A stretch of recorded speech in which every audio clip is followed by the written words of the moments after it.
Lah, Sahih Bukhari dan Muslim itu adalah kitab ulama. Bukhari itu nama imam. Nama lengkapnya Muhammad bin Ismail al-Bukhari. Muhammad bin Ismail al-Bukhari ada murid daripada imam mazhab. Bah kira-kira. Jadi kalau kita mengatakan tidak boleh ikut imam, langsung saja kepada Al-Quran dan Sunnah, langsung saja kepada Bukhari. Imam Bukhari itu juga seorang imam. Imam Syafi'i melarang ikut mazhabnya. Itu Imam Syafi'i ngomong ke siapa? La tuqalliduni, jangan taklid kepadaku. Itu Imam Syafi'i ngomong ke siapa? Ke orang yang hampir selevel dengan beliau. Ada di sini yang selevel Imam Syafi'i? Gak ada ya? Tamatan SMK bentak Ustad. Bentak Ustad tidak boleh bermazhab. Kita tanya, kok gak boleh bermazhab? Begitulah kata Imam Syafi'i, janganlah taklid kepadaku. Kita tanya balik, kamu dapat sumber dari mana? Dikirim, ternyata lewat Google. Dikirim link, 7 kali link lewat WA dulu. Itu sama dengan menyiram laut dengan air garam. Sumber dari Google itu kitab itu bacaan si Ustaz. Cuma karena sudah kena brainwash. Apa arti brainwash? Kecuci otaknya. Fa in tanaza'tum fi syai'. Ayatnya benar, pemahaman dia tidak benar. Jika kamu berdebat, kamu berselisih, kembalilah kepada Allah dan Rasul, bukan kepada imam. Gitu. Itu kayaknya benar ya. Bukan kepada imam, kepada Allah dan Rasul. Allah berarti Al-Quran, Rasul berarti hadis Nabi. Kita tanya, Al-Quran lewat imam bukan? Yang pernah belajar qiraah sab'ah ada enggak? Qiraah 7 imam ada enggak?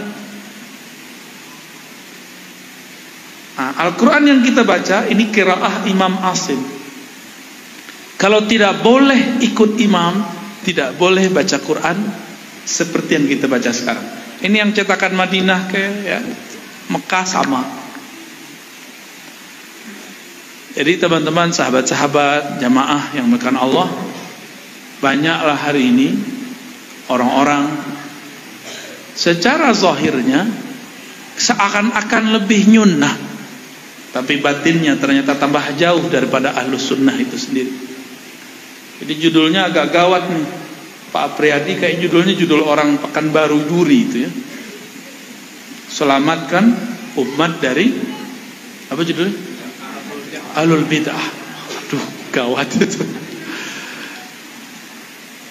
Ahlul bid'ah, siapakah yang disebut ahlul bid'ah? Nah, kita definisikan dulu apa itu ahli bid'ah. Apa arti bid'ah? Ya, apa arti bid'ah? Sesuatu yang baru. Antum baru, bid'ah dong. Berarti definisinya belum mani', belum ada batasnya. Jadi definisi itu harus jami', harus mani', harus mencakup, tapi harus ada batasannya. Ayo, apa bid'ah? Bid'ah apa? Tidak diajarkan Nabi. Nabi tidak pernah mengajarkan baca Quran pakai mushaf. Nabi pakai mushaf nggak dulu? Nabi nggak bisa baca tulis. Bakir kilo. Ahli bid'ah. Lah dua oleh bid'ah kok. Saleh. Ibu, apa bid'ah, Bu? Sesuatu yang calon ibu nih. Sesuatu yang tidak pernah dilakukan Nabi. Nabi pernah nggak pengajian hari Ahad malam? Nggak tahu. Sesuatu yang Nabi tidak lakukan. Nabi pernah sholat tarawih jamaah nggak? Pernah nggak Nabi sholat tarawih jamaah? Itu bukan tarawih, qiyamul lail. Ya. Kalau bid'ah itu yang tidak dilakukan Nabi, maka banyaklah sekarang bid'ah. Pembatas antara laki dan perempuan tidak pernah dibuat di masa Rasulullah. Coba lihat semua hadis yang antum tahu, Bukhari, Muslim, Abu Daud, Tirmizi, tidak menyebutkan pembatas antara saf laki dan perempuan. Bid'ah nggak tuh? Kalau pakai definisi Adinda tadi. Ada lagi? Ada yang mau buat yang baru nggak? Ini kayaknya Buya nih ya. Oh, dawam ternyata ya. Anak tarbiyah Islamiyah kayaknya nih. Yang tidak ada dalilnya. Sekarang dalil ada berapa? Ibu, Bapak, dalil ada berapa? 2. Serius? Oke. Quran dan Sunnah gitu ya.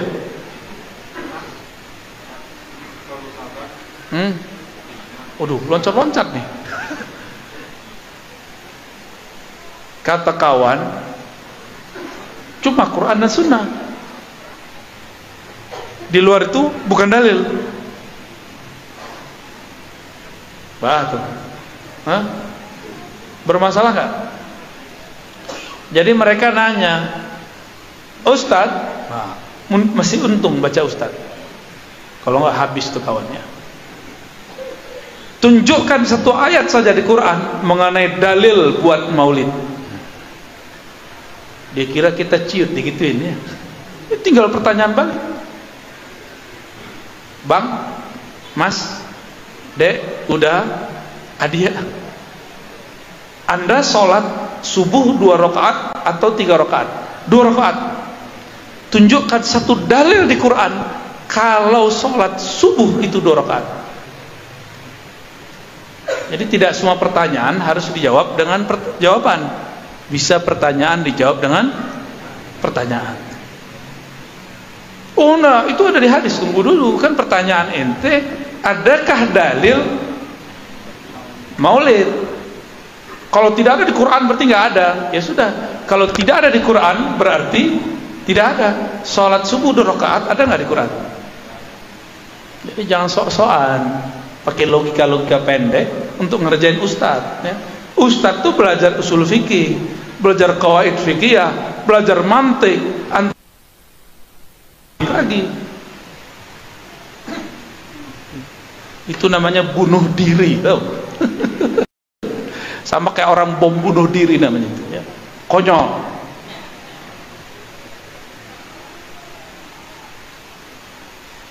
Dalil ada banyak. Apa arti dalil? Argumentasi. Ada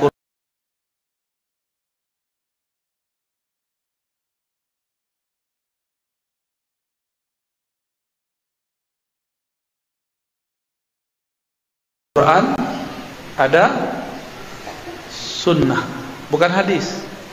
Kalau hadis itu semua yang tentang Nabi hadis. Kalau sunnah semua yang berkaitan dengan syariat baru disebut dengan Contoh, Nabi istrinya berapa? Boleh enggak Ambo istrinya 9? Kan sunnah. Pasti banyak daftar. Soknya geran. Boleh nggak kita laki-laki ini nikah istri 9? Boleh nggak? Hadis Sahih Bukhari loh.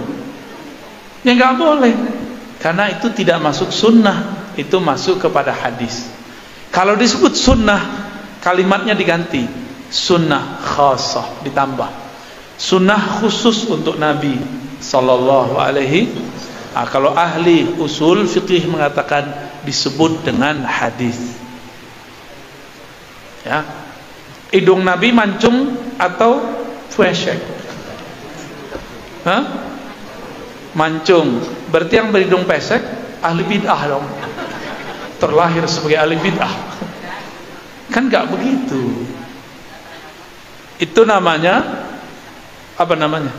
Sifatun Nabi. Ciri-ciri Nabi. Nabi itu jenggotnya full gak? Jenggotnya full. Beda kayak kita kan, cuma dikit sini ya. Karena keturunan Ahong. Tapi benci sama Ahong. Tapi handphonenya handphone Ahong, Oppo. Apa lagi tuh? Itu handphone apa tuh bang? Oh Samsung. Tapi made in China. Nah, diproduksi di China. Energinya habis untuk hal yang gak penting-penting.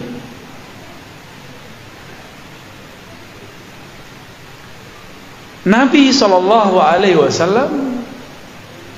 pakai sarung atau pakai sarawak?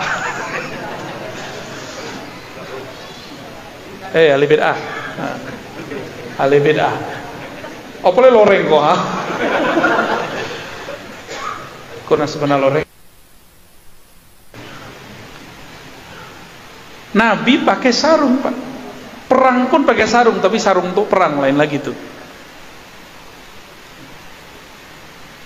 Oh Ustaz, guru kami di Arab pakai gamis. Itu pakaian Arab. Ya.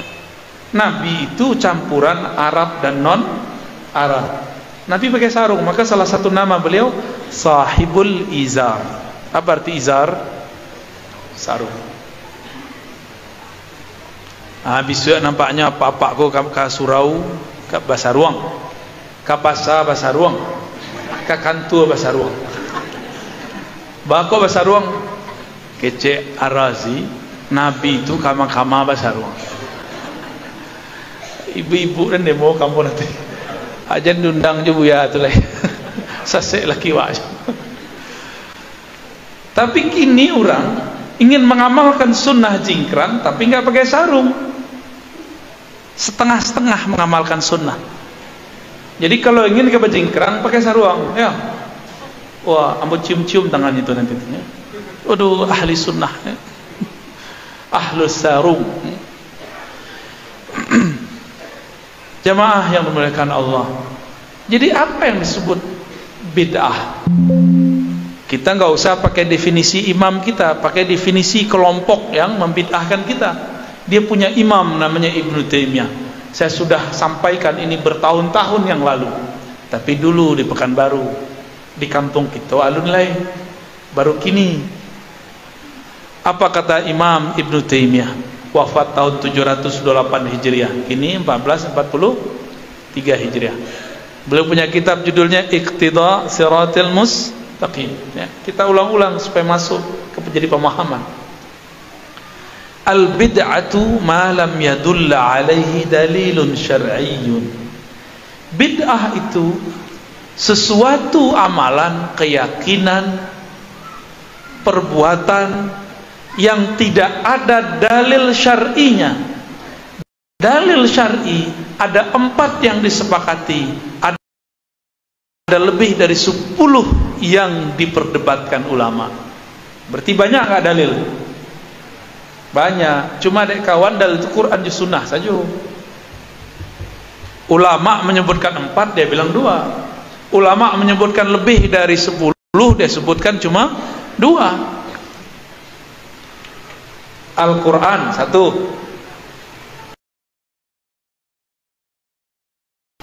2 sunnah, jangan disebut hadis lagi.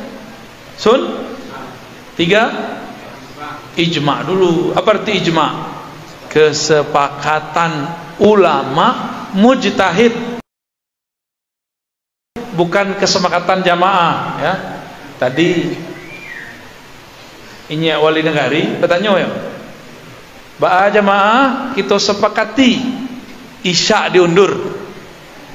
Canggih. Kalau ketua masjid tuh pengen memahamkan pemahamannya surang. Di masa Rasulullah sunnahnya isya ditakhir. Tapi dek kawan baru mengerti awak takhir seketek berang-berangnya. Ya. Sembayang-sembayang sorangnya di belakang. Komat-komat sorang di belakang. Kadang-kadang ustadz sedang ceramah itu udah bentaknya. Woi, sholat. Ketua masuk. Ketua masuk, itu kiamat. Nabi itu kalau beliau sholat isya selalu diundurkan.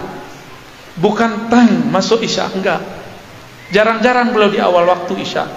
Antum bisa lihat semua hadis Nabi. Kecuali jika umat telah berkumpul untuk sholat jamaah. Kalau kita sedang berkumpul untuk ngaji dulu, ya. Baru dengar ya hadisnya. Jadi kalau seandainya kita nanya kepada orang tua-tua, nggak usahlah jauh-jauh di sini ya. Kami dulu ke Pelambayan, apa namanya dulu? Palembayan. Isya dulu di situ kami sembahyang jam 9. 9.10 lah. Kiranya di surau-surau ulama-ulama ahli zikir itu diterapkan kalau lagi riyadhah iktikaf, sholat isya'nya diundur. Protes. Afdalus shalah fi awwali waqtiha. Padahal bukan begitu yang sahih kalamnya. Salat yang afdal di awal waktu. Yang sahih afdalus shalah ala waqtiha. Salat yang afdal itu pada waktunya. Waktu salat isya mulai dari terbenamnya atau hilangnya mega merah sampai terbit fajar. Ada waktu afdal sampai tengah malam, ada waktu ikhtiar sepertiga malam pertengahan, ada waktu yang sudah mulai darurat ya. Ittirar itu di sepertiga terakhir. Ada ilmu begitu. Cuma kawan kan nggak mau tahu ya.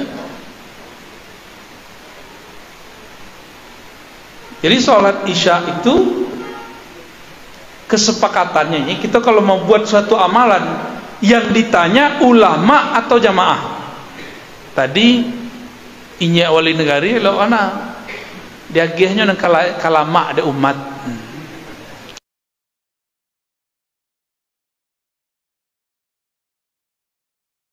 Kalau ambo nak nang kalama dalil.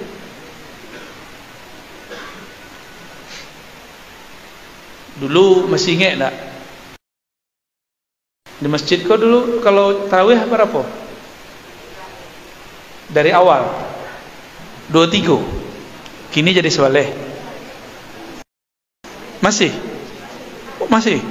Oh luar biasa. Tapi di masjid Sabarang batal.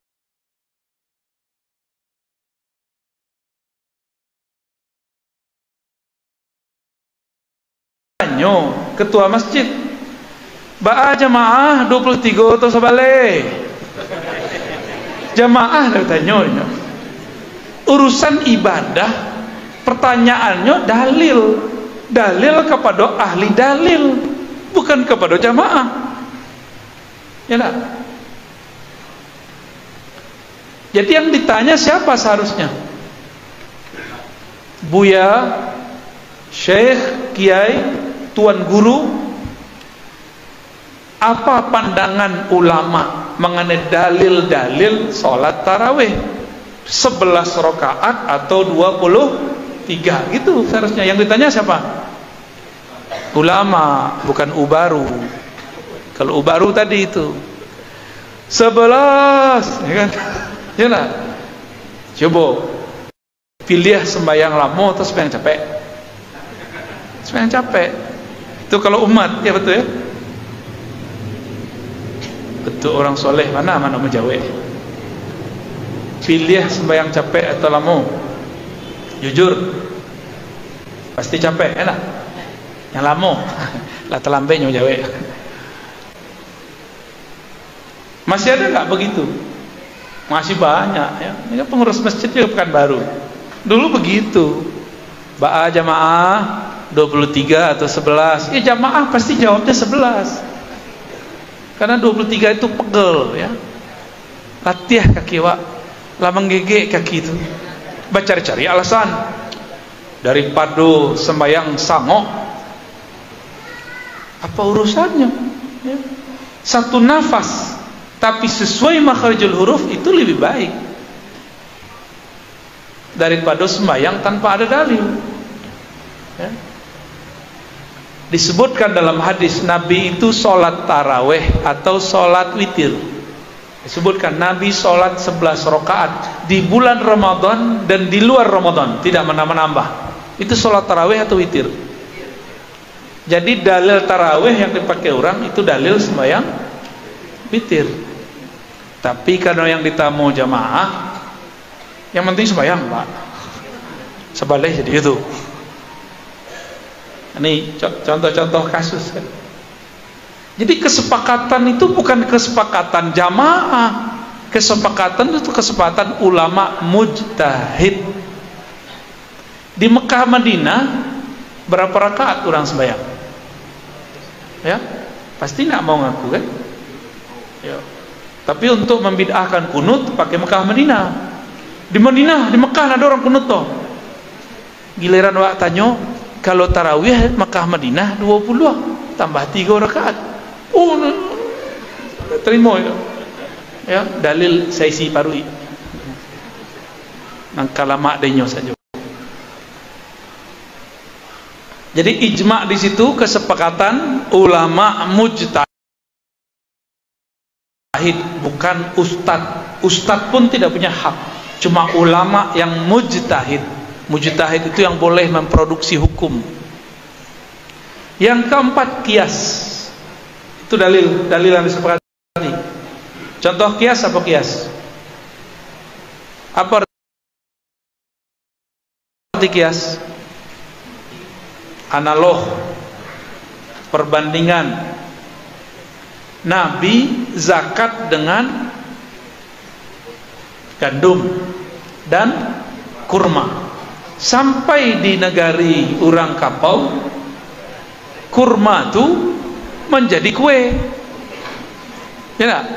Hidangan. Jadi kurma itu hidangan setara dengan kue. Kacang tujin. Di samping kacang tujin ada kurma.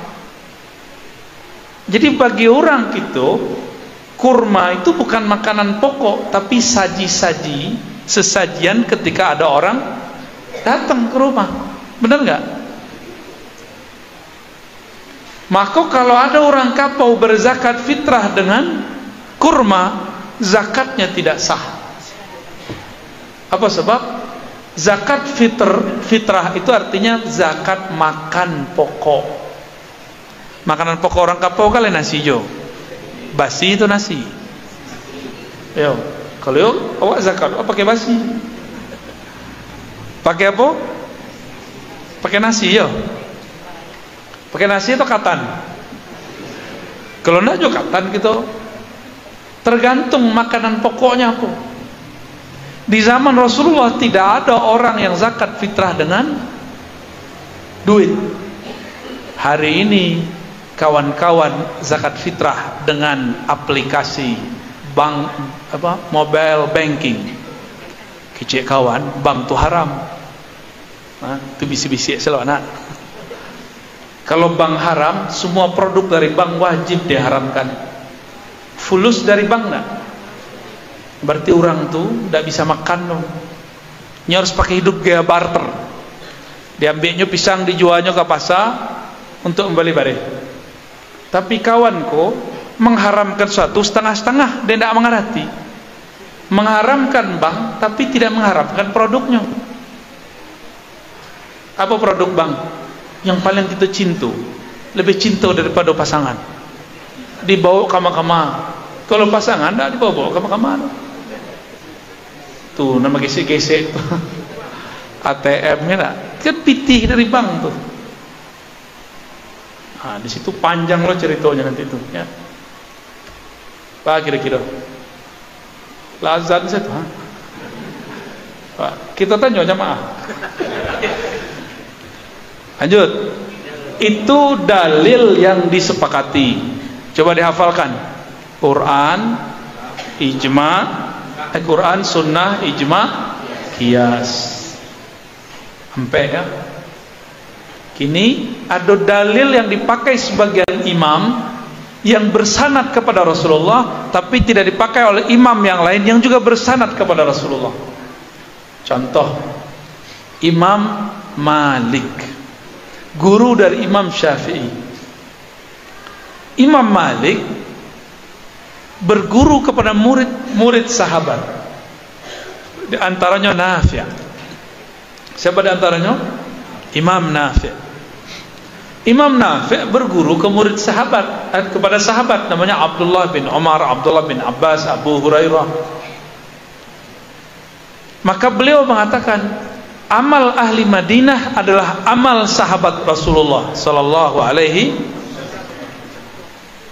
Maka muncullah satu kaidah oleh Imam Malik, jika orang Madinah beramal maka bukanlah bid'ah di zaman Imam Malik. Tapi kalau kini orang Madinah beramal, belum tentu sesuai dengan mazhab Imam Malik. Imam Malik itu tidak berani pakai sandal sepatu di kota Madinah. Apa sebab? Beliau mengatakan, bagaimana mungkin Malik bin Anas menggunakan sandal, sedangkan di bawah bumi ini tertanam tubuh manusia paling mulia, baginda Nabi Muhammad sallallahu alaihi wasallam. Balik telok nyeker ke mama. Ya. Kironya orang nan dak pakai sandal kok jadi imam. Suatu kali Imam Malik sedang taklim di masjid, di sudut masjid. Tiba-tiba muazzin sudah azan di atas menara. Bagageh lah, ya le bahasa bagageh sunat. Kalau orang pekubuah bagogeh. Besi gului. Diambilnya lah kitab, dimasuknya ke dalam, apa namanya dulu kalau orang santri-santri, orang siap punya tas tuh, kampie, tak kapie loh. Dimasuknya lah ke dalam kampie itu. Bertanya Imam Malik, wahai Ananda,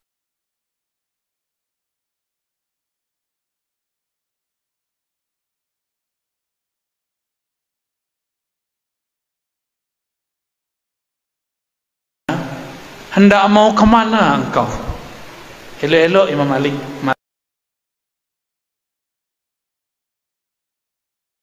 lagi tahu, bertanya, wahai Tuan Syekh Imam Malik, bukankah sudah azan?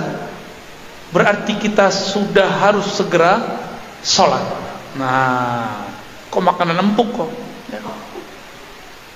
Bertanya Imam Malik, wahai Ananda, apa hukumnya sholat sunat, sholat berjamaah? Apa hukumnya? Wajib atau sunat? Sebenarnya hukum itu mustahab atau mandub ya, tapi dah jadi bahasa awam. Apa hukumnya sholat berjamaah? Wajib atau sunnah? Dijawab lah de santri kok, sunat wahai tuan guru. Ditanya balik, apa hukumnya belajar ilmu? Wajib wahai tuan guru. Inyo tadilah tagak duduk alia. Jawaban inyo itulah sebenarnya kaji. Oh berarti kalau orang azan, awak sedang mengaji, kita lanjutkan pengajian kita. Sampai kini di Masjidil Haram, Masjid An-Nabawi, selesai azan, taklim lanjut gak? Lanjut. Nah, dia tidak pandai bahasa Arab kan tidak pernah ikut. Kamu pernah ikut? Walaupun yang berkalam itu, yang ngajar itu imam-imam Wahabi, tapi kamu dengarkan. Walaupun mereka nggak mau ikut dengar taklim kita kan, kita dengerin taklim dia. Waktu itu ada yang nanya, ya Syekh, ma hukmu isti'mali subha? Apa hukum menggunakan tasbih? Tuh, lah sampai di Masjidil Haram itu aja tanya baru, tidak level. Tidak berkualitas. Jauh-jauh ke Makkah, Madinah, pertanyaan masih seputar tasbih. Tidak berkualitas.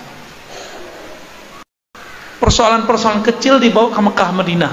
banyak ongkos mah. Ya, ancak agi sepitino ke kami kan. Ya, kita jawe ada 5 dalilnya. Ya. Banyak dalilnya. Bah kira-kira. Ke Makkah, Madinah, berapa ongkosnya? Bapak Ibu travel 25 juta. 30 VVIP jumbo ya. Kemarin setor ambil lagi dalil nanti.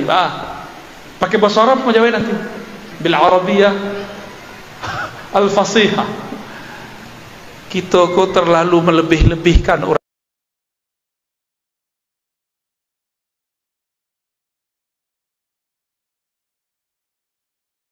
berbicara Arab. Itu kalau diterjemahkan kalam orang itu sama bentuk ceramah orang wadisiko. Isinya sama. Cumanya ngecek bahasa Arab. Agak sedikit agak suci bentuknya. Shadaqallahul azim, shadaqallahul azim. Dia ngecek bahasa Arab.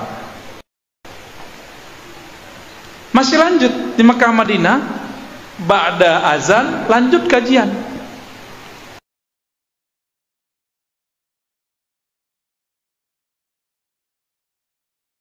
Sebab antara azan dan qomat ada sekitar 15 sampai 20 menit. Dek kita para mini. Orang awak aku panggului. Panggagih. Ya, si panggagih. Pengen cepat kiamat ya. Kan sempat kejadian kan orang kita tuh nama jantung. 15 Ramadan akan terjadi dukhan. Orang awak aja tuh. Terjadi enggak? Tak terjadi, tapi dia tidak pernah minta maaf. Padahal hadisnya palsu. Panggagih Imam Mahdi alun keluar keluarnya. Dajjal masih basuruh nyuruh aja lah percayalah ada Dajjal kan. Panggagih panggului. Sembayang tu panjang waktunya nyoba capek. Nampaknya besok pagi antara azan sampai subuh jadi 15 minit tekah. Berapa minit sko Pak Pengurus? 10 minit. Kita kok nagari dingin. Sembayang subuhnya di awal waktu. Lain di Turki lebih dingin lagi. Sembayang subuhnya di akhir waktu. Makanya masjid sepi subuh-subuh. Apa sebab? Karena salat subuhnya di awal waktu.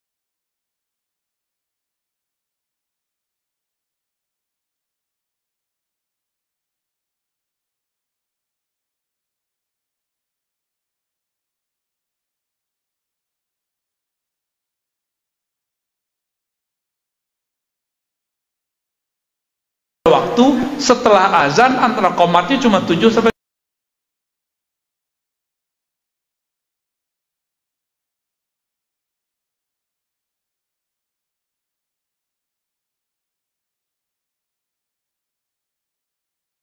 10 menit.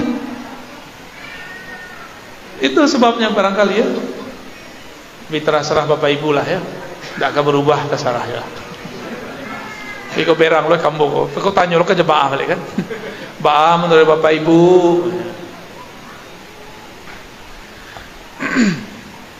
Ada dalil namanya urf. Apa arti urf? Arafa. Ya.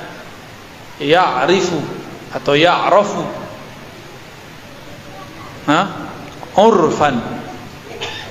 Suatu kebiasaan yang sudah diketahui oleh khalayak. Kalau orang meninggal di situ, manga orang baca Yasin. Ya. Kalau di Payakumbuh orang baca selawat. Kitab salawatnya Dalail. Ambo dengar-dengar di sekitar Madrasah Tarbiyah Islamiyah yang ada di Kabupaten Agam masih begitu. Ya. Itu namanya apa? Tradisi. Boleh enggak? Boleh tak? Ragu ya? Betul. Ya mana? Bid'ah tak? Bid'ah tak? Tuh bingung kan? Kita lanjut. apalagi tradisi. Orang Indonesia, Nusantara lah, Nusantara ko Indonesia, Malaysia, Singapura, Brunei, Patani. Kalau hari raya ada namanya mudik. Jawa namanya pulang kampung. Yo rami orang pulang kampung sebelum corona. Kami itu dulu kalau ingin menikmati jalan di Jakarta, tunggu-tunggu orang pulang kampung. Kami tidak pulang kampung. Lah 2 kali hari raya sampai Jakarta tuh. Tidak ada orang pulang kampung kecuali cik 2 aja. Kecek kawan, mudik itu bid'ah. Tidak ada di zaman Rasulullah. Pak kira-kira, ya bid'ah nak. Mudik itu bagian dari tradisi. Tradisi itu kaedahnya jika bertentangan dengan Al-Quran, Sunnah, Ijma' Qiyas, maka dia batil. Adakah mudik itu bertentangan dengan salah satu dalil Al-Quran dan Sunnah, Ijma' Qiyas? Ada nggak? Tidak ada kan? Tapi kawanlah telonsong mengecen mudik itu ya. Mengatakan selamat hari raya minal aidin wal faizin itu bid'ah. Karena tidak ada di zaman Rasulullah. Begitu ya?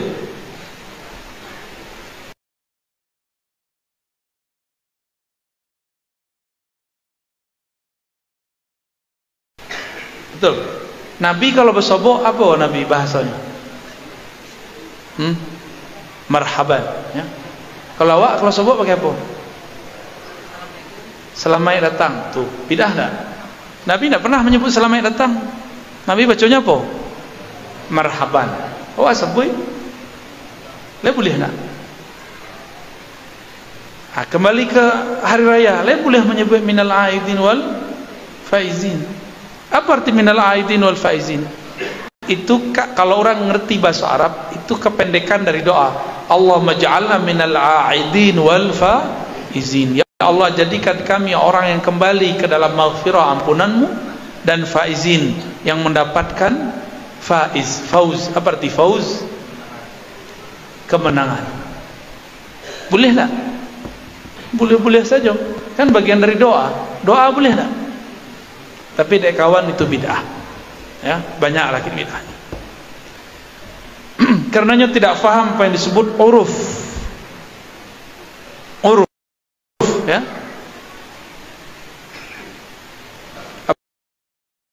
Boleh. Nabi sembahyang pakai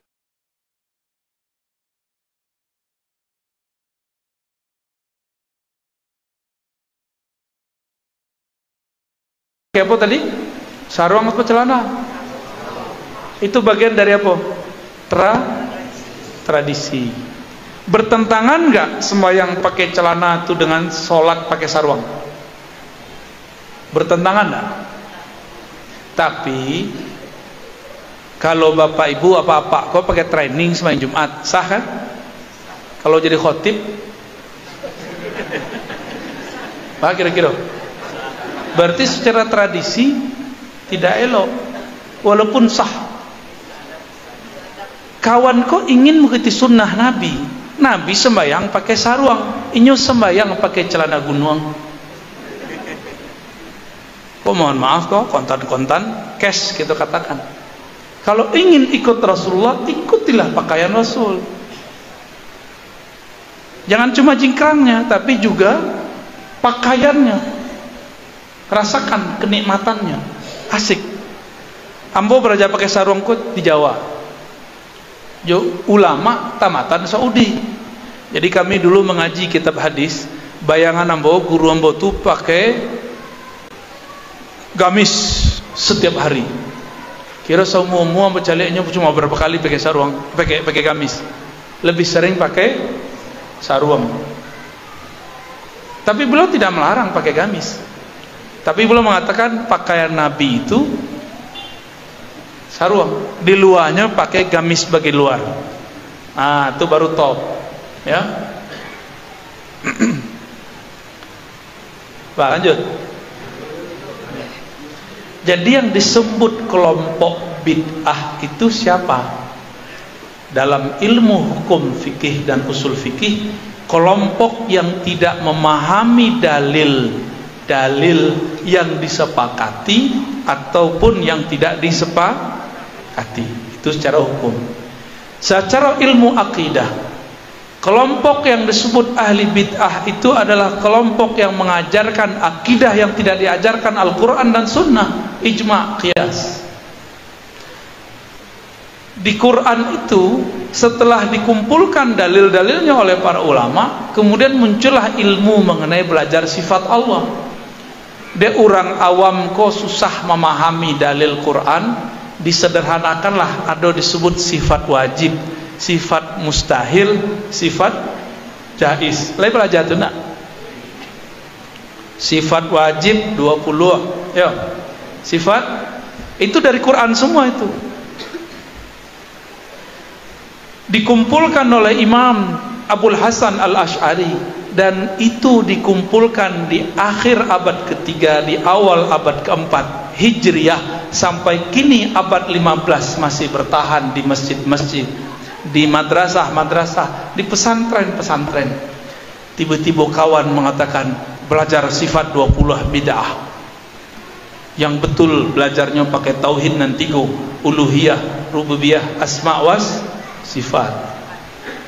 Nah, nampak paling sedih tamatan Al-Azhar. Di Al-Azhar diajarkan sifat 20, tapi nyo pulang kampung yang nyo ajarkan 3 tauhid. Ambo yang mengajarkan sifat 20 dianggapnya ahli bid'ah. Ar-Razi itu ahli bid'ah, akidahnya Jahmiyah, majan sifat 20. Berarti nyo sedang ingin mengatakan guru-guruku di Al-Azhar adalah ulama yang sesat. Ya tak? Sebab di Al-Azhar orang pakai sifat 20. Percaya tak? Di Al-Azhar itu menggunakan kitab Al-Iqtisad fil I'tiqad karya Imam Abu Hamid Al-Ghazali. Ya. Imam Nasafi, macam-macam imam. Baru percaya. Di Al-Azhar itu diajarkan bermazhab. Kawan pulang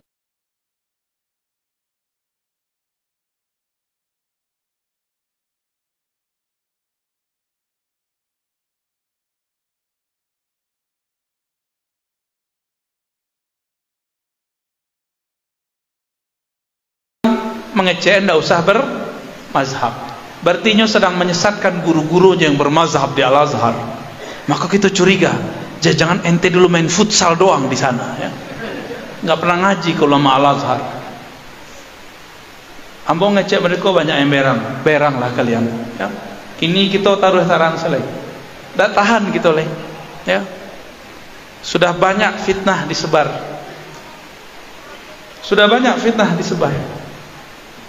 Kini kita hitam putih, ya. Tunjukkan kitab-kitab yang engkau pelajari di Al-Azhar, ya.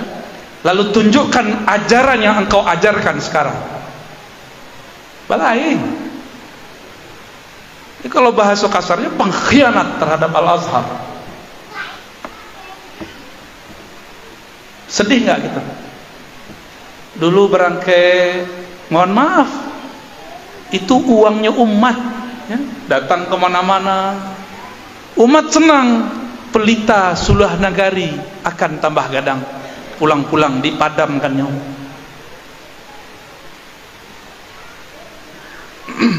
Kawan-kawan di madrasah tarbiyah, di pesantren, karena mereka belum pernah ke Timur Tengah, gemeteran juga dibertak begitu. Kami tematan Timur Tengah, itu ajaran yang dipakai di pesantren itu bid'ah. Ganti. Akhirnya ikulah kawan mengganti-ganti. Dan beberapa pesantren modern sudah mengganti akidahnya dari sifat 20 menjadi 3 tauhid, uluhiyah, rububiyah, asma dan sifat. Ulama Al-Azhar berkumpul dengan 200-an ulama di Chechnya tahun 2016. Lalu mereka merumuskan siapakah ahlus sunnah, siapakah ahlul bid'ah. Keluarlah rumusan, ahlus sunnah itu akidahnya akidah Imam Asy'ari, Imam Maturidi. Kini orang bertanya, Ustaz, Buya, lai Ahlus Sunnah Asy'ari itu? Apa kata guru kami dari Suriah, Syekh Hasan itu? Pertanyaan yang paling goblok, paling konyol, paling bodoh yang ditanyakan seorang santri, seorang mahasiswa kepadaku semenjak aku belajar sampai sekarang adalah, apakah Asy'ari, apakah sifat 20 itu Ahlus Sunnah? Itu kalam beliau tuh. Siapa yang ngomong? Syekh Hasan itu. Beliau S1, S2, S3 di Al-Azhar, ulama Suriah, ngajar di Kuwait dan di Saudi. Itu kata-kata beliau. Nah, nanti tidak lama-lama, kalau di masjidku masih ada yang mendendangkan sifat 20 enggak? Udah nggak ada ya. Dulu Salahuddin Al-Ayyubi untuk membangunkan masyarakat subuh itu pakai Allah wujud kidam bakoh. Jadi sebelum tarahim itu kan belakangan adanya. Dulu umat tuh dibangunkan dengan dendang-dendang sifat 20 atau Asmaul Husna. Salahuddin Al-Ayyubi. Pak kira-kira akidah Asy'ariyah beliau. Muhammad Al-Fatih ikut Imam Maturidi, sifat 20 juga. Dia nyebutnya sifat 13. Tapi kini yang jualan Al-Fatih anti dengan akidah Asy'ariyah dan Maturidiyah. Ya. Banyak hari ini. Yang jualan khilafah, dia nggak tahu pendiri khilafah Al-Utsmaniyah itu akidahnya Asy'ariyah Maturidiyah. Bah, menyeramkan nggak? Menegangkan ya. Mengaji jombo payah senyum nak. Itu senyum. Bah kira-kira lah pecah kepala. Seketek lain.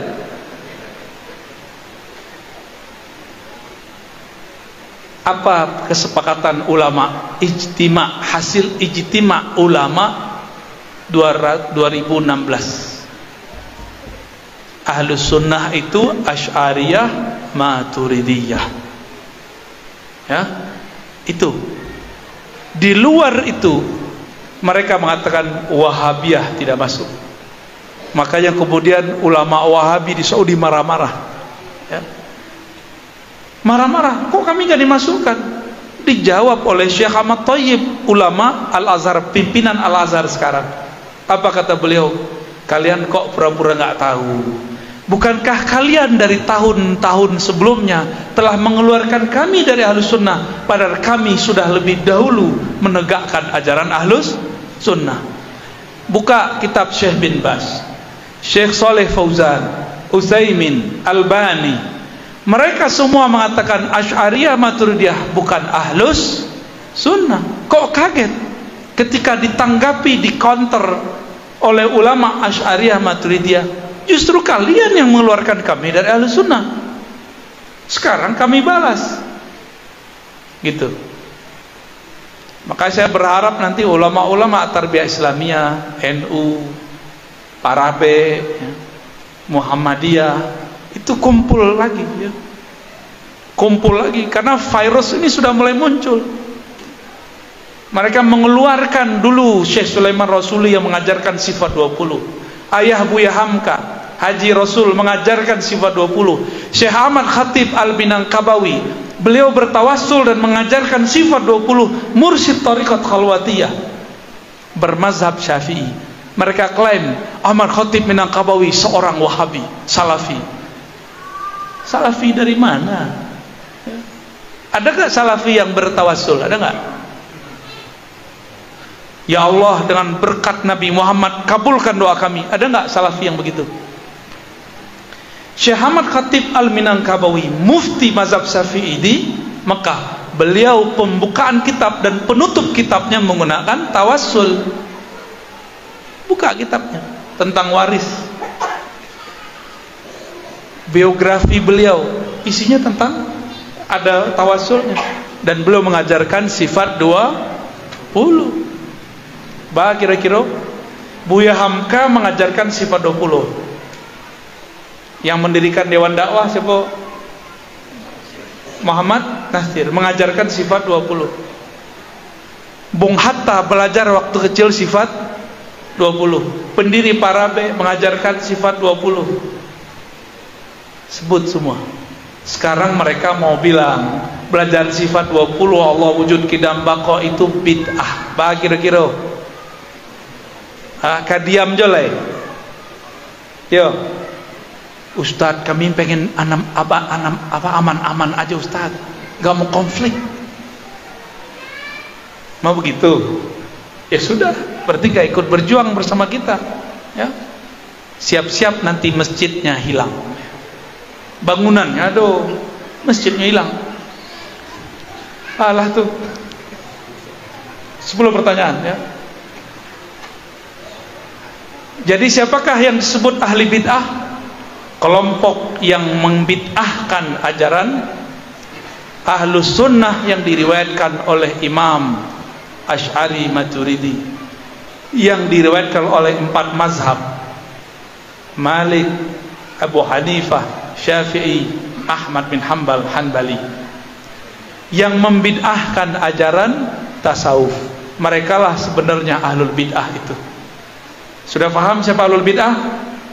Mau menyelamatkan masjid, mau menyelamatkan umat, mau menyelamatkan generasi, mulai kita nggak boleh diam, tapi tidak boleh main kekerasan, ya, tidak boleh main kekerasan. Cuma mereka mulutnya keras, biarlah muridnya kare, hati awak jani kuilo kare, ya. Kira-kira itu ada beberapa pertanyaan, silakan dibacakan.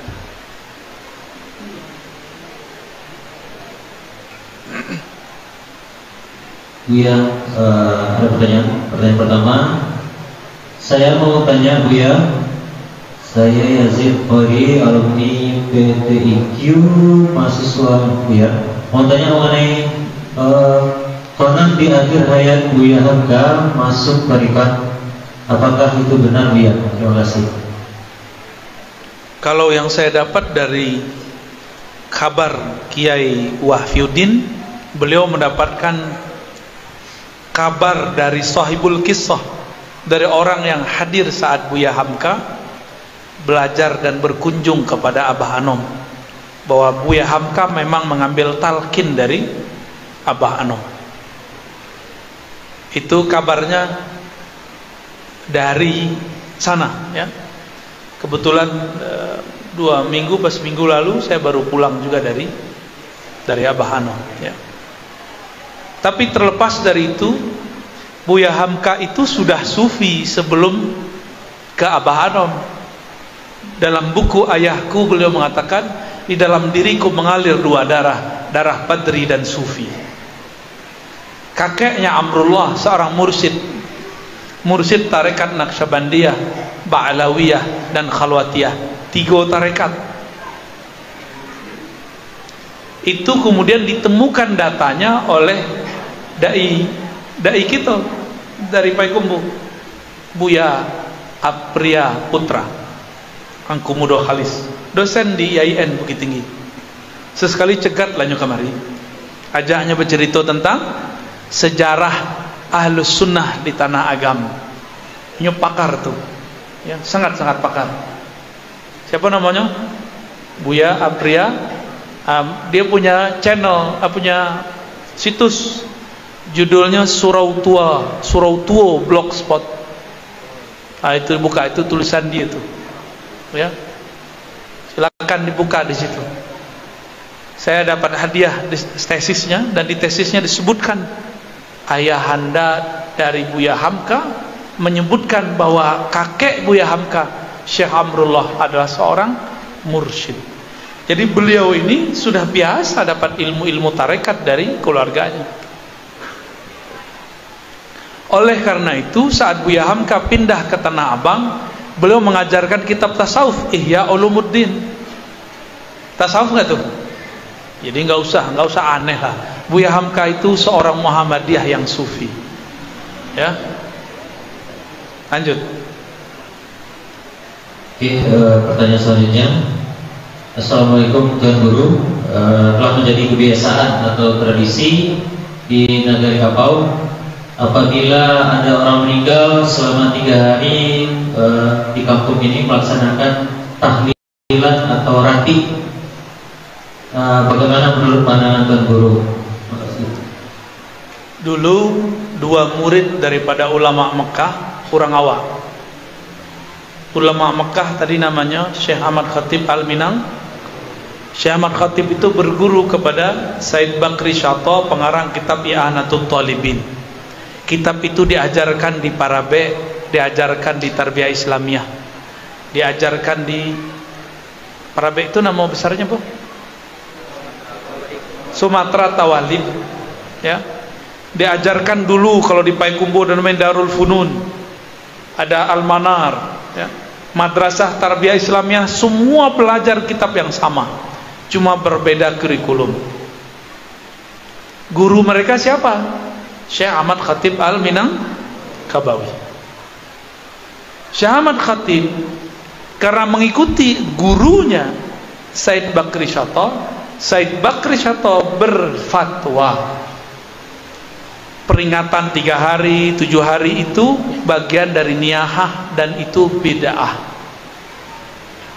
Tapi murid Syekh Ahmad Khatib yang lain bernama Syekh Sulaiman Ar-Rasuli, Syekh Sulaiman Jau, Syekh Abdul Wahid As-Salihi tidak sepakat dengan kalam gurunya karena mereka mendapatkan riwayat yang lain. Kiranya ulama kulah biasa berbeda, gitu dan tidak biasa, ya. Benar ya? Ulama itu sudah biasa berbeda, kita yang tidak siap berbeda. Ternyata Syekh Sulaiman Ar-Rasuli mendapatkan risalah Imam As-Suyuti.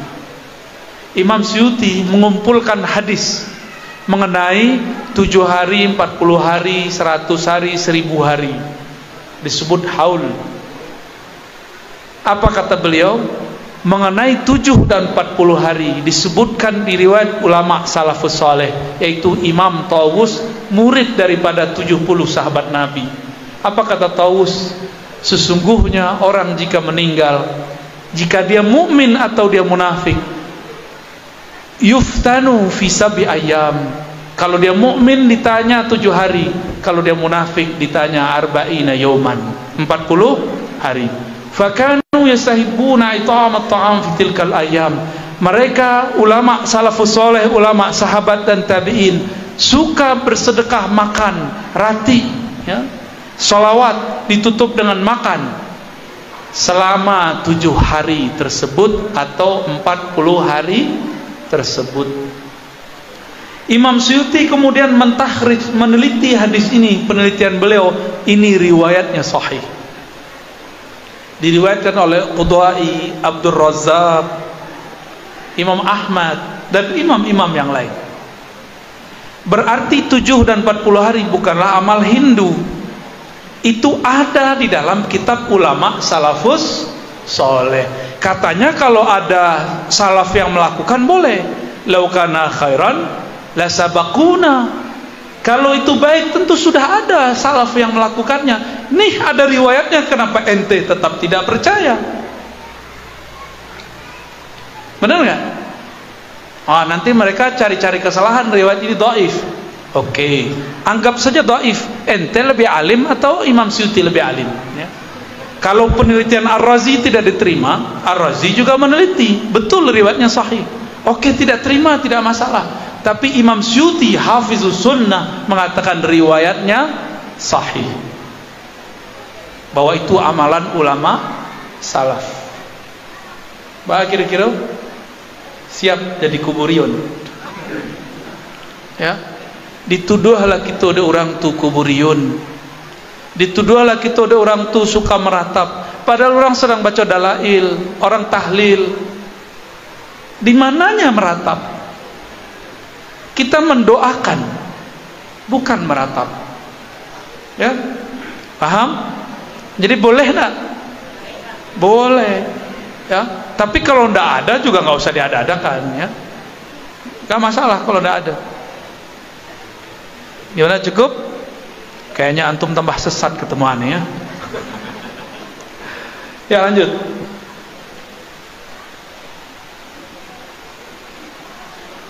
Assalamualaikum Buya, saya mau bertanya, mohon maaf ini di luar tema. Bagaimana cara mencari mati yang sebenarnya Buya? Karena dalam ilmu hidup ini kita disuruh mencari mati. Mohon pencerahannya Buya. Terakhir bisa nanti dimintakan doanya Buya. Siapa bertanya kok? Padiah Buya. Padiah mana? Nabi itu bukan nyuruh mati.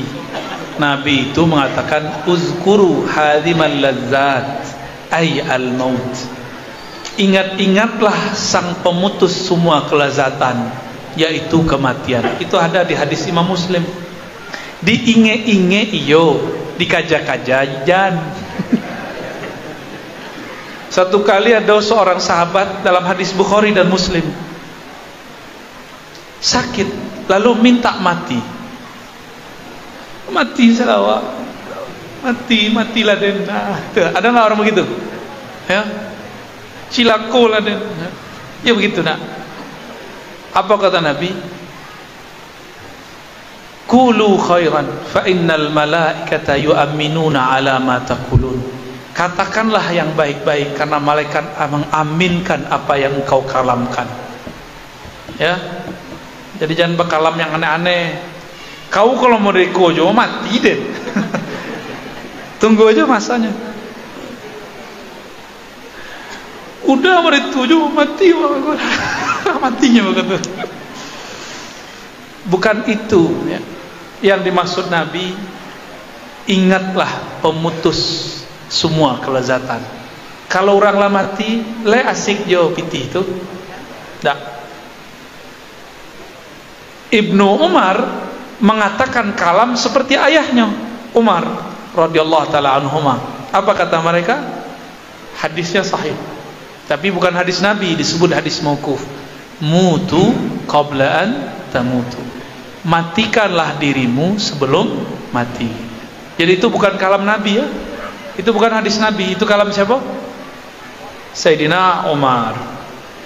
Maksud beliau, ingat-ingatlah mati sebelum kamu belajar, sebelum kamu mati. Belajarlah mati yang baik sebelum kamu benar-benar mati. Acara mati nanelo, tidurlah dalam hati yang baik. Kau pengen mati kan orang itu kan yang nanya? Sebelum tidur, ingat peganglah do. Ya Allah, hari ini aku tersinggung oleh si fulan. Hari ini aku sakit hati sama Salafi.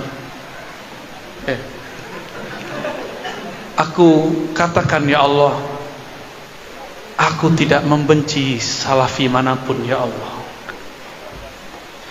Ya Allah, pagi ini, pagi tadi, siang tadi kami bertengkar ya Allah. Tolong hilangkan gores-gores hati dalam jiwa kami ya Allah. Itu beraja mati namanya. Ya, jadi doanya nggak usah pakai bahasa Arab. Pakai bahasa yang kita pahami. Tidak baso-baso malaikat tapi orang tidak paham. Kece beliau, kami maja Sahih Bukhari 2 jam pakai bahasa Arab. Beliau bisa bahasa Arab tapi sekoge. Bahasa orang pakai kumbah. Kece beliau bahasa orang Mekah. Tidak ngoti wak. Ya, bahasa orang Mekah. Pasti tidak mengerti itu bahasa planet tadi itu. Baik. Jadi cara mati adalah membuang semua sakit hati dari dalam kalbu. Pastikan nanti meninggalnya husnul khatimah. Jadi sebelum lalu jangan simpan kebencian. Apalagi benci ke laki, benci ke bini. Cakap wak je suami istri kau. Sebelum tidur buang semua emosi. Siap tak? Mudah dikatakan, susah, sulit kalau pakai ko, ya? Mudah kalau pakai. Jadi bako orang Minang tu payah diajak mengaji diri, payah. Sebabnya pakai ko ngaji diri. Tinggi mana kaji buya kawan? Pada kaji buya ke bawah. Inyo mencalik kate, padahal kaji buya ke bawah. Itu sebenarnya kaji diri itu kaji rendah, kaji basic. Dek orang tuh memandangnya joaka nak nyambung di kecilnya tinggi, padahal itu nikmat luar biasa, ya. Tapi ada kawan kaji diri tinggi tapi penyakit hati, itu baru namanya basurah mengenai kaji diri, alun mengaji diri. Nah sebenarnya, ya. Lanjut. Assalamualaikum Ustaz. Ada ruh, jasad, jiwa. Apa benar cuma 3 hal utama itu yang ada di diri manusia? Hormat saya Muhammad Hasan. Kita itu jasad. Jasad itu dikuasai oleh nafs jiwa. Jiwa itu berporos kepada kolbu. Kolbu itu tergantung ruh. 4. Kebanyakan ilmu berhenti di jasad. Apalagi nafs jiwa. Nafs jiwa nanti ujungnya akal. Ilmu akal itulah ilmu sekolah di kampus, sekolah SD, SMP, SMA. Sampai hari ini belum ada namanya sekolah kolbu. Giliran ada sekolah kolbu namanya tarekat, surau sulu, surau tarekat, surau sufi, dibid'ahkan de ahli akal. Berarti orang tuh sayui akalnya. Sebab menyempurnakan akal harus belajar kolbu. Lahum qulubu ya'qiluna biha. Pembeda abadi antara hewan dan manusia. Hewan itu berakal tidak dengan kolbu, sedangkan orang yang berakal yang hakiki, dia berfikirnya dengan kolbu. Paham? Berarti untuk kolbu wajib belajar ilmu tasawuf. Jadi tasawuf itu wajib dipelajari, bukan sunat. Bukan wajib, bukan sunat, wajib. Wajib hukumnya. Tapi bertarekatnya tidak wajib. Yang wajibnya apa? Bertasawuf. Tidak mesti tarekat tertentu. Yang penting belajar tasawufnya. Tapi bisa nggak belajar tasawuf tanpa tarekat? Ngaji-ngaji aja paling, ya. Talqin zikirnya nggak dapat. Teknik praktisnya tidak dapat. Allah. Assalamualaikum Buya, saya ingin talqin zikir dan berguru sama Buya. Bagaimana caranya Buya? Kapan dan di mana Buya? Terima kasih. Di negara kita banyak mursyid. Silakan mambiak kaji talqin kepada para mursyid. Kalau kamu tabok lendong lo galih orang beko. Bukan begitu. Mursyid itu mursyid kalau bisa yang ada di tempat kita, ya. Jadi tidak susah mencarinya. Kalau ingin kemencas kolbu, tidak jauh-jauh lah. Dan ambo untuk talqin tidak bisa langsung, kecuali sir kolbu sedang berbicara, ajarkan tanpa asbab pun kita ajarkan. Cuma itu jarang-jarang, ya. Diceliak-celiak benar orangnya dulu. Talqin zikir itu permata lebih mahal daripada emas. Tapi kalau diberikan kepada umum, khawatir seperti anak kecil, dianggap kelereng, dimain-mainnya di luar, ya. Padahal itu permata, disimpan kalau bisa, bukan dimain-mainkan. Maka guru-guru mursyid kalau mentalkin jangan asal-asal talkin, diseleksi dulu murid. Jangan nafsu mentalkin murid. Mentalkin kok pakai nafsu, ya. Mentalkin itu pakai nur, ya. Nur itu adalah isyarat dari Allah Subhanahu wa ta'ala. Tidak usah nafsu banyak murid, ya. Tidak usah bangga punya murid jenderal, murid pejabat. Imam Sya'rani mengatakan, dulu di zaman-zaman belum ada sosmed, kiai-kiai, syekh-syekh itu berbangga, oh saya punya murid Raja Fulan, saya punya murid Jenderal Fulan. Karena dulu belum bisa show up di Facebook. Coba di zaman Imam Sya'rani ada Facebook, si kiai itulah posting murid-muridku para jenderal, ya. Dan terbayang, ya, euforia orang bamuri pejabat. Padahal pejabat tuh kebanyakan berguru itu kalau tak sasak, kecuali pejabat yang kolbunya salim. Kami pun ketemu yang salim-salim tuh ada, bagus. Tapi kebanyakan enggak. Manjalang ke pilkada, datang ke Buya. Kironya Buyanya ke dilamar lo kurang aja kan. Buya terpadaya pulau, kecek kawan. Kalau ndak Buya sialai Buya. Layo lo Buya menyalonkan pulau Buya tuh. Kironya hasil coblosan cie pulau, inyo pulau na mencoblos diri inyo. Ndak ada orang lain yang mencoblos. Malangnya Buya. Imam Sya'rani mengatakan, engkau menyebut-nyebutkan muridmu fulan, fulan, fulan, fulan, itu tanda kamu masih sum'ah. Berarti di zaman dulu itu sudah ada juga mursyid-mursyid ujub, mursyid-mursyid riya itu sudah ada. Yang per murid itu karena mengejar target. Ada dari dulu. Maka pintar-pintarlah cari guru. Istikharah lalu musyawarah kepada ahli ilmu, ya. Jadi tidak usah kambuh, minta talqin kepada yang sudah dapat ijazah di kampung itu. Indah ado di agam ko pindah ke barulah ada Buya Milizar.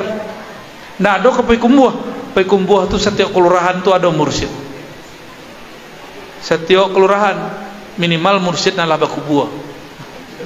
Setiap kelurahan itu ada. Berarti dulu itu kampung 1000 suluk itu ada di Payakumbuh dulu. Cuma kini lah berubah. Lah berganti mazhabnya kini. Ya lanjut.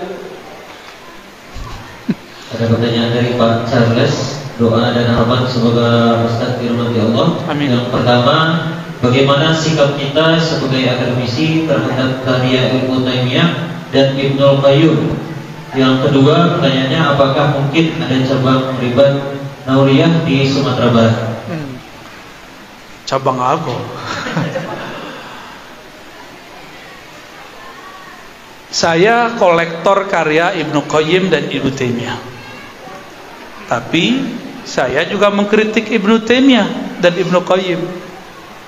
Nanti orang nanya, ente siapa kok berani kritik Ibnu Taimiyah? Apa jawaban kita? Ibnu Taimiyah itu seorang ilmuwan. Saya sekolah sebagai seorang ilmuwan. Maka saya punya otoritas untuk menyetujui dan mengkritisi seorang Ibnu Taimiyah. Tidak ada masalah. Kecuali antum bukan seorang ilmuwan, seorang muqallid, taklid. Kalau sudah qala Syekhul Islam tidak boleh dikritik. Kan begitu kawan. Katanya tidak boleh taklid ke imam. Kita kritisi Ibnu Taimiyah berangnya. Tando antum anti taklid 4 mazhab tapi taklid kepada mazhab baru, mazhab Ibnu Taimiyah. Ada kitab beliau yang lumayan asik, judulnya Dar'ut Ta'arud Bainal Aqli wa Naql. Kebanyakan kawan-kawan tuh nggak berani baca, takut sesat. Bayangkan imamnya di Kecen punya karya yang bisa bikin sesat. Di Mesir ada Muhammad Hassan atau Hissan, ya. Apa katanya? Ibnu Qayyim punya kitab Ar-Ruh, yang kitab itu banyak hadis-hadis bermasalah. Tuh, ya, imam sendiri dikata-katainya, apalagi gitu. Apalagi awak. Kalau imamnya dikata-katainya, apalagi awak. Jadi jangan heran kalau mereka bilang ambo nanti zindik, ya, gilo, inilah ada pelo gitu gala baru. Si gila Ar-Razi. Wah. Dulu kan ada si buta dari gua hantu. Ada lo gala ambo baru, si pendongeng. Wah. Bapak Ibu dari tadi asik mendengar dongeng apa kan? Emang betul asik kena dongeng ya? Jadi sikap kita sebagai ilmuwan membaca karyanya seperti kitab-kitab yang lain. Jika benar diambil, jika tidak dikritisi. Sederhana toh? Ibnu Taimiyah mengatakan, semua kalam kullu kalaman yu'khas, kullu kalamin yu'khas wa yutrak.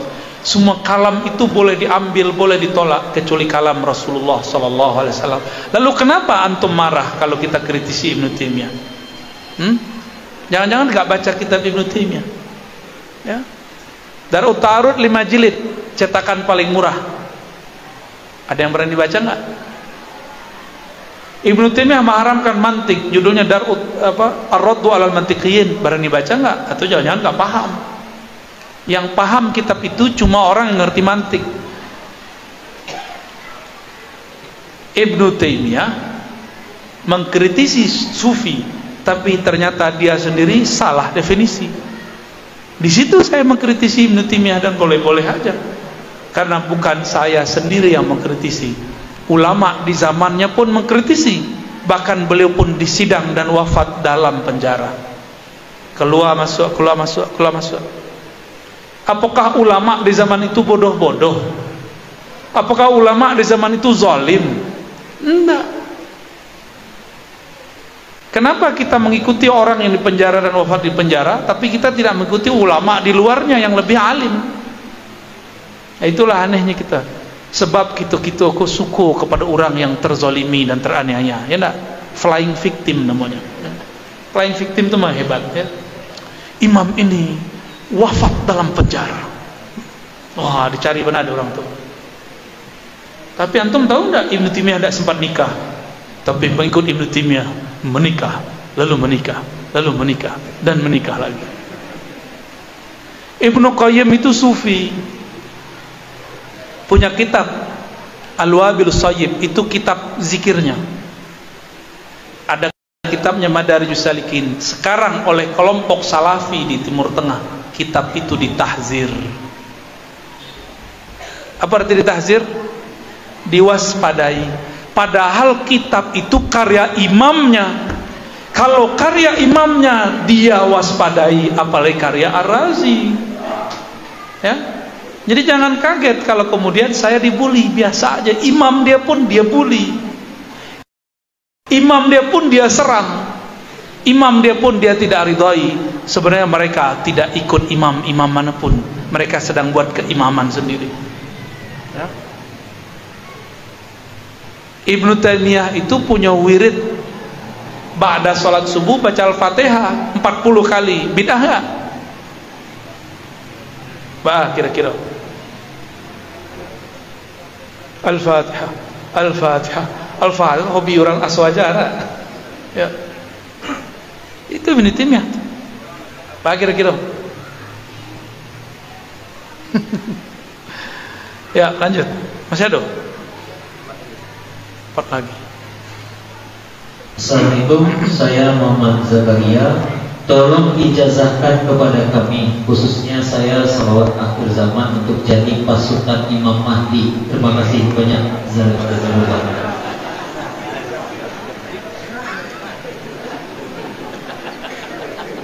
Judulnya tak ada Imam akhir zaman. Bagus. Kini kolah akhir zaman. Bumi sudah tua, peradaban pun sudah puncak. Kini segala macam alahado di genggaman, ya nak? Ingin berangkat ke Jakarta, pencet-pencet saja di tangan, keluar tiket. Ya. Teraga awak makan, pencet-pencet, tiba makanan. Itu Nabi Sulaiman pun bingung tuh. Kok bisa umat Muhammad tuh? Jadi jangan-jangan para nabi terdahulu tuh mencari awak pakai handphone. Maka berdoa aja kan, ya Allah jadikan kami umat akhir zaman. Bukan, itu canda-canda seskete. Umat akhir zaman itu Allah muliakan dengan sebutan ikhwan Rasulullah. Masih ingat hadisnya? Masih ingat? Suatu kali baginda Nabi SAW mengatakan, nanti akan datang ikhwanku. Sahabat GR, wahai Rasulullah, bukankah kami adalah ikhwanmu? Hadis Imam Nasai dan hadis sahih. Apa kata baginda Nabi Muhammad SAW? Antum ashabi, kalian itu ashabku, sahabatku. Yang disebut ikhwan orang yang percaya kepadaku tapi dia belum pernah bertemu aku. Percaya dengan kalamku bahwa aku mengatakan akan muncul keturunanku nanti, namanya Al-Imam Al-Mahdi dari keturunan Fatimah. Percaya enggak? Percaya? Tapi hati-hati, kini akan muncul Mahdi palsu. Ya? Akan muncul. Apa salawat yang dibaca untuk akhir zaman? Salawatnya sederhana. Ikuti. Allahumma ya ahad, salli ala Sayyidina Ahmad. Allahumma ya ahad, salli ala Sayyidina Muhammad.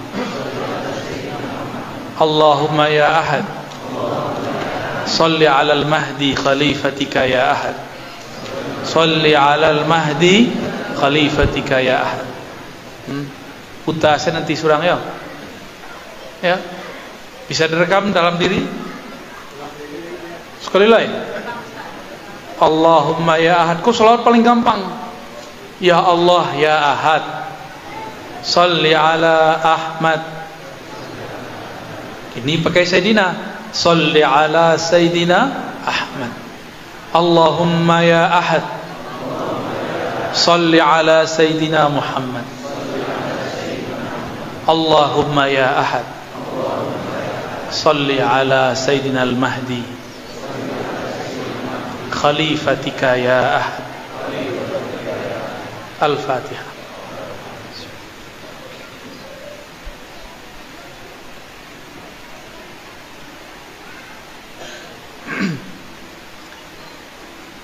Saudi itu dulu baru berdiri secara utuh 1933, bergabung antara Hijaz dan Suud.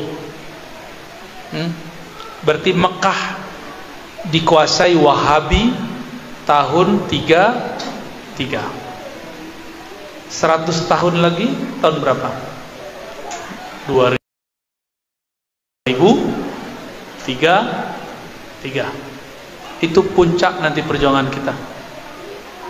Ya, karena Nabi mengatakan, innallaha yab'atsu li hadhil ummah may yujaddid laha dinaha. Ya. Innallaha yab'atsu, ya. Sungguhnya Allah akan membangkitkan, ya, setiap 100 tahun ada sekelompok umat, sekelompok orang yang mentajdid agama. Setiap 100 tahun. Maka hitungan kami berdasarkan hadis tadi, hadis Abu Daud tadi, hadis sahih 2003. Tapi nanti 2026, 2027, 2028 nanti muncul Mahdi palsu. Ya. Sebenarnya Al-Mahdi sudah ada belum? Sudah ada. Tapi dia sedang menyembunyikan dirinya. Karena Dajjalnya juga belum keluar. Dajjal itu ingin bunuh Al-Mahdi. Gak mungkin Al-Mahdi itu kowar-kowar di YouTube bahwa dia seorang Imam Mahdi. Apalagi main email Ar-Razi, sayalah Al-Mahdi itu. Gak usah lah ngaku-ngaku, ya kan?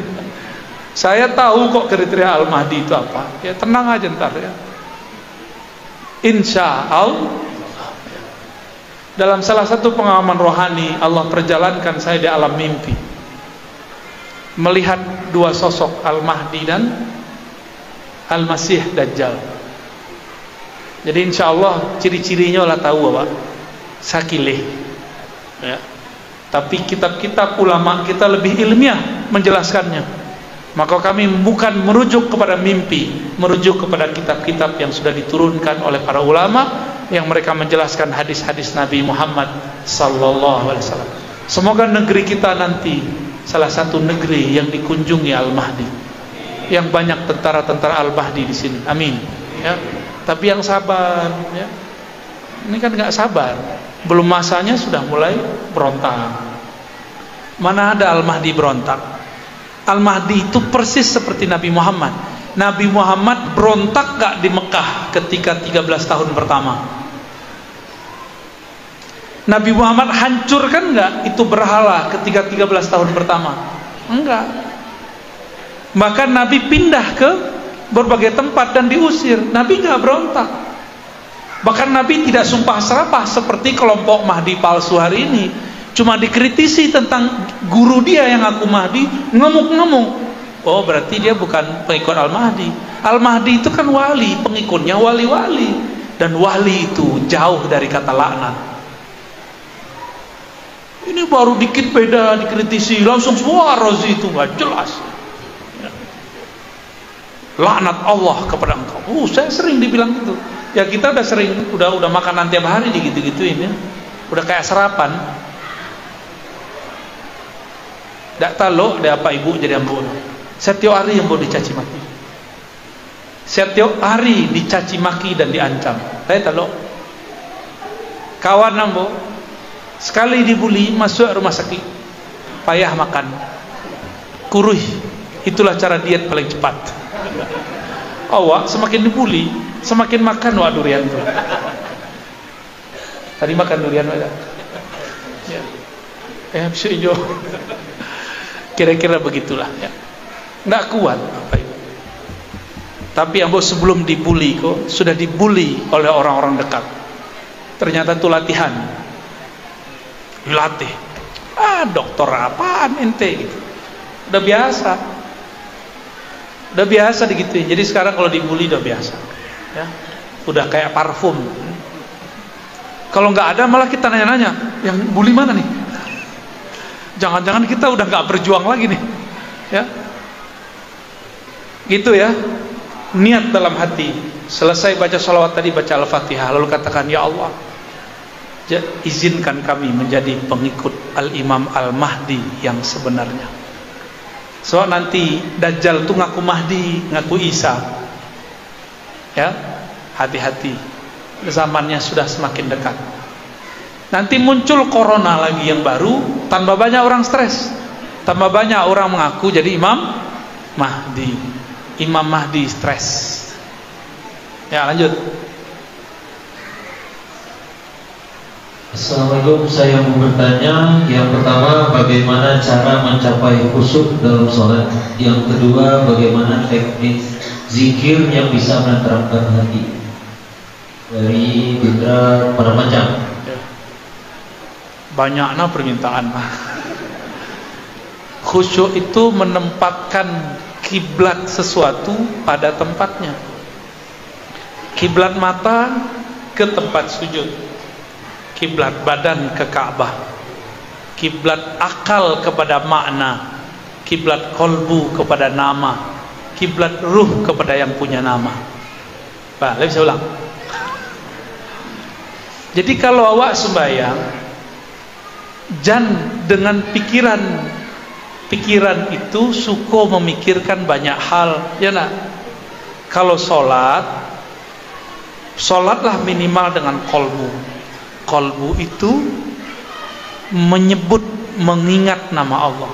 Itu adalah awal dari khusyuk. Jadi apa teknik mudah untuk khusyuk? Belajarlah zikir kolbu.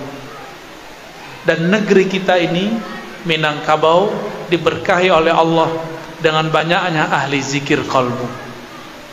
Itu buktinya banyak pengamal tarekat Naqsyabandiyah, Samaniyah, ya, Syatariyah. Mereka mengamalkan zikir-zikir kolbu. Itu cara cepat. Mau cara cepat kan? Nah, carilah mereka tuh gurunya. Jadi kalau diam itu kolbunya sudah punya makanan. Ya. Jadi kenapa antum tidak khusyuk? Karena sudah tidak biasa kolbunya menyebut nama Allah Subhanahu wa ta'ala. Terus yang kedua tadi apa? Zikir supaya tenang. Ya sama. Ayatnya coba lihat, yang ngerti bahasa Arab. Ala bidzikrillah tatmainnul qulub. Dalam bahasa Arab, objek jika didahulukan berarti objek itu penting. Tambahkan terjemahannya menjadi hanya. Aslinya tatmainnul qulub bidzikrillah. Kolbu tenang dengan menyebut nama. Sekarang objeknya ditaruh di depan. hanya dengan menyebut nama Allah kalbu jadi tenang. Jadi mohon maaf ya kepada yang lagi kasmaran, kalbu tidak akan bahagia karena menikah. Senang iya, bahagia tidak. Bahagia kalbu kalau menyebut nama Allah. Kalbu tidak tenang dengan pakai kopiah. Saya mau hijrah pakai gamis, bagus, tapi kalbu nggak bahagia pakai gamis. Saya mau kayak Buya pakai sarung, kalbu tidak bahagia disarungin. Sarung pakaian badan, pakaian kalbu adalah zikrullah. Semakin banyak menyebut nama Allah, semakin banyak bahagia.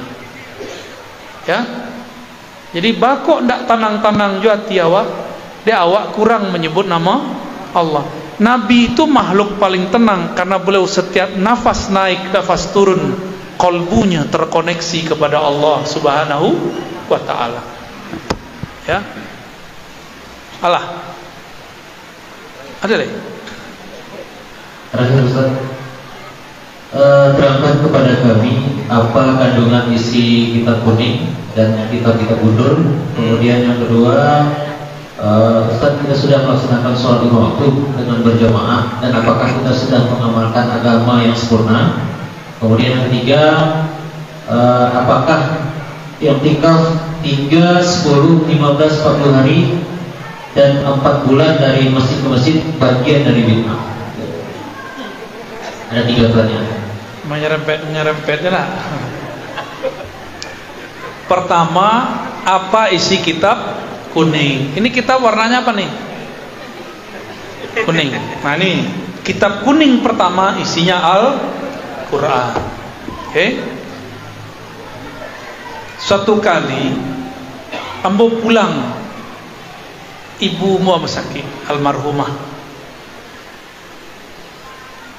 Ibunda sakit, pulanglah mau bagage. Penumpang ndak ada, cuma 3 orang. Salah satu di samping ambo laki-laki. Dicaliak selananya ala naik sebelah. Lumayan. Sebelah lelun, kiranya kakinya dilipeknya. Berarti kedua-duanya lah jingkrang. Oke. Bagus. Mengamalkan hadis jingkrang. Masalahnya utaknya jingkrang. Kecehnya. Anda ini yang baca kitab kuning itu ya? Kira-kira gitulah kalau disimpulkan perdebatan panjang. Itu buat tanya, emang kitab kuning apa isinya bang? Oh, kitab kuning itu isinya hadis-hadis palsu. Ambo mencari di mata kepala ambo sendiri di Tanah Abang, aduh kiai membaca kitab kuning isinya hadis palsu. Itu ambo tanya, bang, abang belajar kitab apa bang di Tanah Abang? Si abang belajar kitab di Tanah Abang, kiranya manggaleh di Tanah Abang. Entah hadir kayaknya kini kan? Apa jawabnya? Ambo mengaji kitab putih Riyadhus Shalihin. Itu kitab hadis-hadis Nabi. Tak betul kitab kuning angku tu loh. Tu galak. Bade galak ambo. Bang, tahu tak Riyadhus Shalihin cetakan Arisalah warnanya kuning bang. Cetakan Jombang warnanya kuning, cetakan Surabaya cetakannya kuning.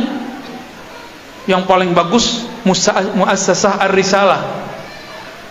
Itu di Beirut ada, di Kuwait ada, di Damaskus pun banyak cetakan-cetakan dan rata-rata kuning.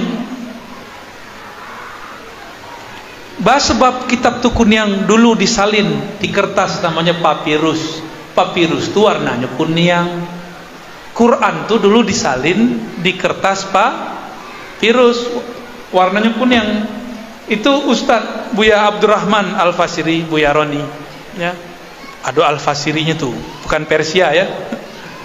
Beliau di suraunya, di zawiyahnya ada kitab kuning, kitab tulisan lama yang dipakai dulu orang mengaji di Mekah. Warnanya kuning, isinya tentang fikih, bahasa Arab, bukan Arab Melayu. Kejadian kedua, ada seorang mursyid tarekat Mancali ambo sedang membuka kitab kuniang di surau. Akhirnya Arab Melayu malu tu yuang.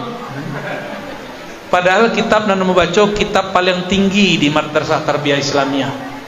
Judulnya Al-Hikam. Indah babarih. Dikarang oleh ulama Al-Azhar syarahnya. Namanya Imam Syarqawi. Ulama Azhar tu mursyid tarekat khalwatiyah. Begitu ulama Al-Azhar, mursyid tarekat ya. Mengajarkan Al-Hikam. Kini dek kawan nak kecenyojan ngaji hikam lagi luang beko yuang.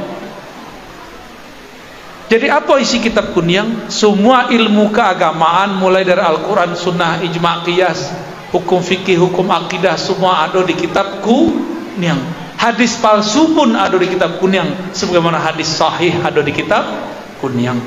Kitab Sahih Bukhari ambo cetakan Darul Fikr. Darul Fikr di mana? Tak tahu kan?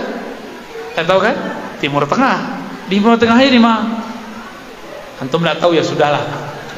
Kitabnya kuniang 4 jilid.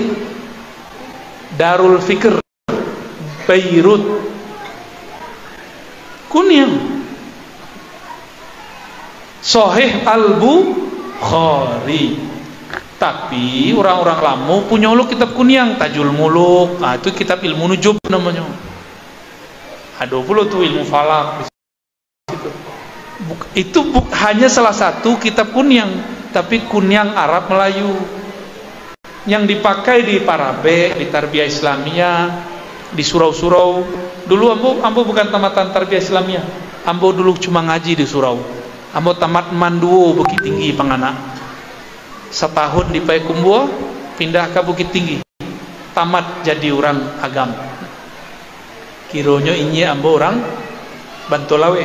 Ya. Ibu ambo tu punya ayah orang Bantolawe. Ya.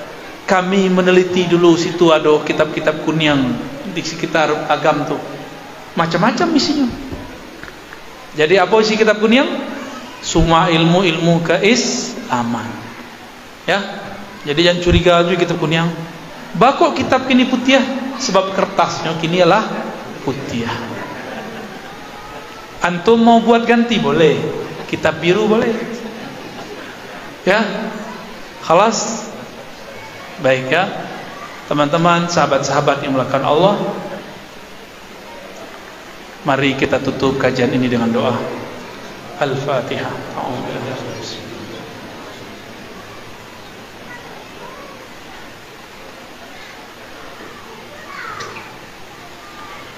Bismillahirrahmanirrahim. Na'udzubillahi minasyaitonir rajim. Allahumma ya Allah ya Rahman ya Rahim ya Karim. Shalli ala nabiyina Muhammad. Ya Allah yang Maha Penyayang, sampaikanlah salam sayang kami, salam cinta kami kepada baginda Nabi Muhammad sallallahu alaihi wasallam. Allahumma ya Ghaffar ya Ghafur, wahai yang Maha Pengampun. Dosa kami banyak. Dosa zahir, dosa batin, dosa mata, dosa telinga, dosa tangan, dosa kaki, dosa kemaluan, dosa pikiran, dosa hati. Engkau Maha tahu dengan semua dosa-dosa kami. Dosa kepada orang tua, dosa kepada pasangan, dosa kepada anak-anak, dosa kepada kawan, dosa kepada orang yang membenci. Ya Allah, dengan kebesaran ampunan-Mu, maka kecilkanlah dosa kami dalam besarnya ampunan-Mu. Allahumma ya Allah yang Maha mengetahui isi hati kami, yang Maha mengetahui semua hajat kami. Kami hanya mengadukan hajat kami kepada Engkau ya Allah. Tapi kami malu ya Allah. Engkau lebih tahu apa kebutuhan keperluan kami melebihi diri kami sendiri. Ampunkan kami jika berdoa kadang-kadang berburuk sangka kepada Engkau ya Allah. Allahumma ya Allah yang memandang kolbu kami, maafkan kolbu ini kurang berzikir ya Allah. Di kolbu kami banyak nama-nama selain nama Engkau ya Allah. Ada nama pasangan, ada nama anak, nama pekerjaan, nama-nama selain Engkau ya Allah. Ya Rabb, imla qulubana bi asma'ik. Mulai malam ini ya Allah, penuhi kolbu kami dengan nama-Namamu yang indah, sifat-sifat-Mu yang sempurna, nur dari-Mu, ya man huwa nur ala nur. Wahai cahaya sumber semua cahaya. Cahayailah qalbu kami, cahayailah pikiran kami, bimbing kami menjadi tentara Al-Mahdi. Rabbana atina fid dunya hasanah wa fil akhirati hasanah wa qina adzabannar. Wa sallallahu ala nabiyyina Muhammad walhamdulillahi rabbil alamin.